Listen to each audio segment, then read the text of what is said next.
बिहार में इस बार किसकी बनेगी सरकार? क्या भाजपा और जेडीयू गठबंधन फिर से अपनी सरकार बना पाएंगे या फिर इस बार आरजेडी और कांग्रेस गठबंधन की सरकार बन सकती है? किस पार्टी को कितनी विधानसभा सीटों पर जीत मिल सकती है? जानेंगे बिहार विधानसभा चुनाव का ताज़ा सर्वे। आपको बता दें, यहाँ पर कुल 243 सीटें हैं और बिहार में किसी भी पार्टी को सरकार बनाने के लिए 122 विधानसभा सीटों की आवश्यकता होती है।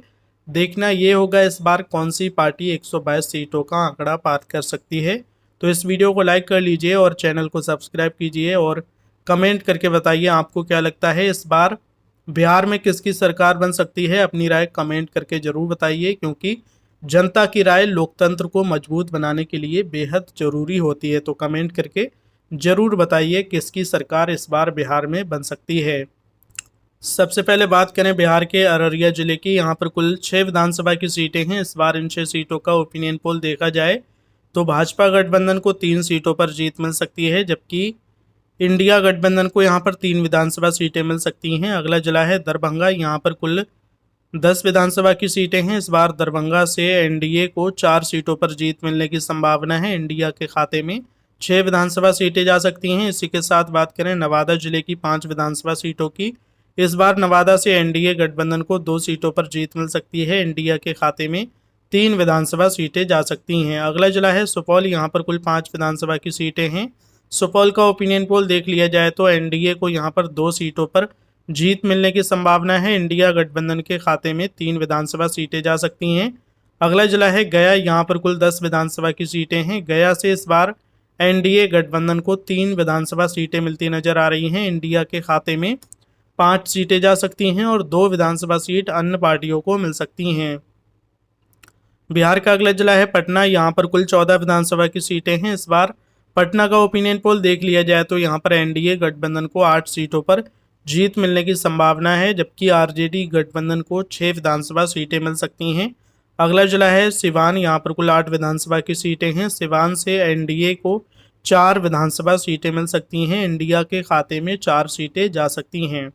इसी के साथ बात करें औरंगाबाद की। यहाँ पर कुल 6 विधानसभा की सीटें हैं। औरंगाबाद का ओपिनियन पोल देख लिया जाए तो एनडीए को यहाँ पर 1 सीट पर जीत मिलने की संभावना है। इंडिया गठबंधन को 4 विधानसभा सीटें मिल सकती हैं और 1 विधानसभा सीट पर अन्य पार्टियों का कब्जा हो सकता है। अगला जिला है जमुई। यहाँ पर कुल 6 विधानसभा की सीटें हैं। जमुई से एनडीए को 1 सीट पर जीत मिलने की संभावना है। इंडिया गठबंधन के खाते में 4 सीटें जा सकती हैं और 1 सीट पर अन्य पार्टियों का कब्जा हो सकता है।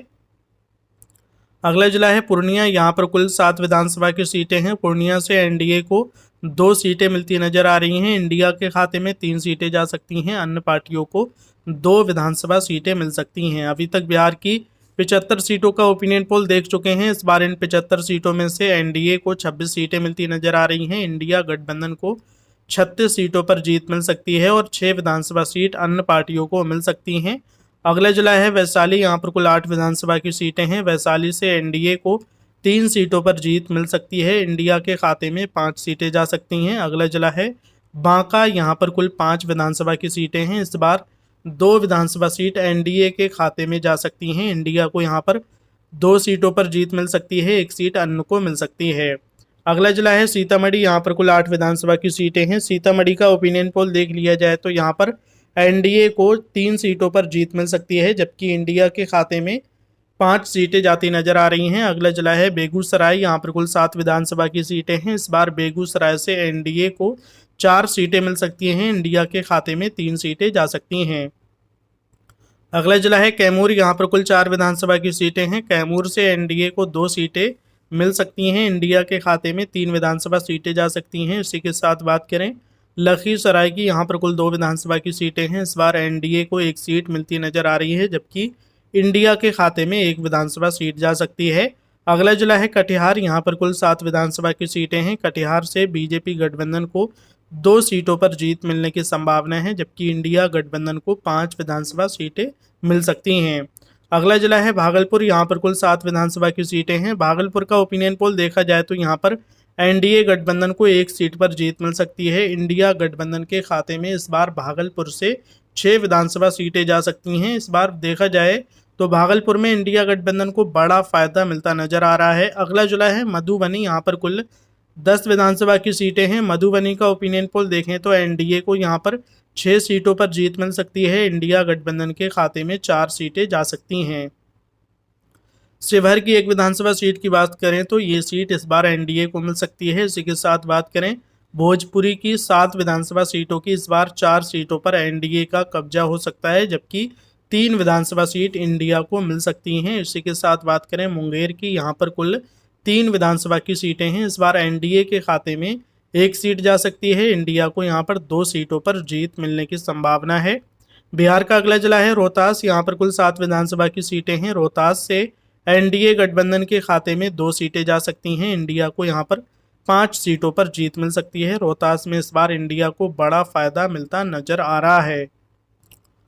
बिहार का अगला जिला है सहरसा, यहाँ पर कुल 7 विधानसभा की सीटें हैं। सहरसा का सर्वे देखें तो एनडीए के खाते में 3 विधानसभा सीटें जा सकती हैं। इंडिया गठबंधन को 4 सीटों पर जीत मिल सकती है।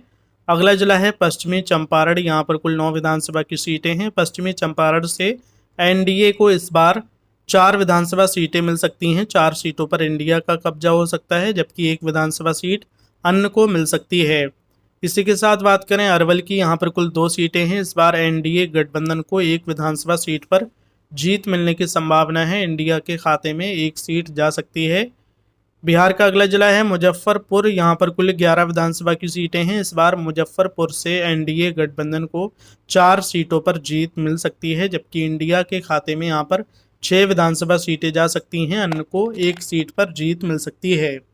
अगला जिला है नालंदा, यहाँ पर कुल 7 विधानसभा की सीटें हैं। नालंदा का ओपिनियन पोल देखा जाए तो एनडीए गठबंधन को यहाँ पर 3 सीटों पर जीत मिलने की संभावना है। इंडिया के खाते में 4 विधानसभा सीटें जा सकती हैं। इसी के साथ बात करें बक्सर की, यहाँ पर कुल 4 विधानसभा की सीटें हैं। इस बार 2 सीटें एनडीए को मिल सकती हैं। इंडिया के खाते में 2 विधानसभा सीट जा सकती हैं।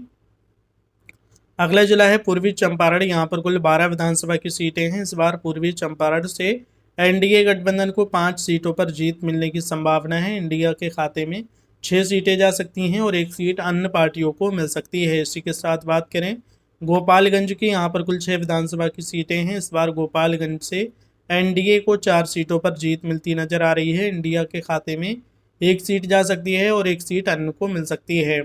अगला जिला है जहानाबाद, यहाँ पर कुल 2 सीटें हैं। इस बार एनडीए को 0 सीट मिलती नजर आ रही है। इंडिया के खाते में दोनों सीट जाती नजर आ रही हैं। अभी तक बिहार की सभी 243 सीटों का ओपिनियन पोल देख चुके हैं। इस बार इन 243 सीटों में से एनडीए गठबंधन को 100 विधानसभा सीटों पर जीत मिलने की संभावना है, जबकि इंडिया गठबंधन के खाते में 131 विधानसभा सीटें जा सकती हैं। अन्य पार्टियों को 12 विधानसभा सीटों पर जीत मिल सकती है। आपको बता दें बिहार में किसी भी पार्टी को सरकार बनाने के लिए 122 सीटों की आवश्यकता होती है। देखा जाए तो इस बार कांग्रेस और आरजेडी गठबंधन को लगभग 131 सीटों पर जीत मिल सकती है। यानी बिहार में इस बार परिवर्तन होता नजर आ रहा है। आरजेडी और कांग्रेस गठबंधन की सरकार बन सकती है। तो आपको क्या लगता है किसकी बनेगी सरकार? कमेंट करके अपनी राय जरूर दीजिए।